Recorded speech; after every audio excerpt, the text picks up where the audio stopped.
चलो अच्छा हुआ है, मेरे कातिल आज बरसरे पैकार बैठे हैं। चलो अच्छा हुआ है, मेरे कातिल आज बरसरे पैकार बैठे हैं।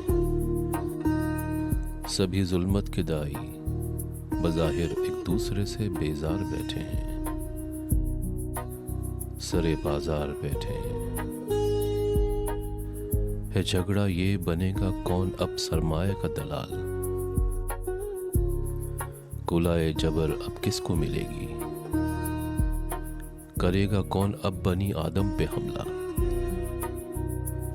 ये शमशीर हलाकत किसको मिलेगी। कई सदियों के जबर से दम तोड़ता मजबूर इंसान अब किसकी आग का ईंधन बनेगा। सुनो, तुम्हें गुमान है शायद, ए बेयाबानों के खिंजीरों,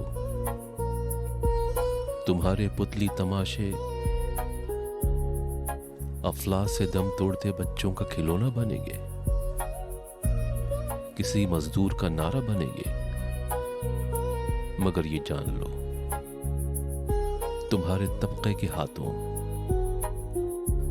बना में मसलहते कौम व मजहब लूटी गई ये मजदूर आंखें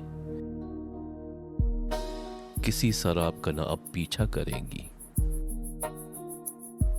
न अब तुम पर भरोसा करेंगी कि पेशे नजर है वो सुर्ख मंजिल जहां से इंसान शुरू होगा, तुम्हारे दू बदू होगा। चलो अच्छा हुआ है, तुम्हारे हिर्स की जंग में जमूदे अहद टूटेगा, कोई तो कुफर टूटेगा।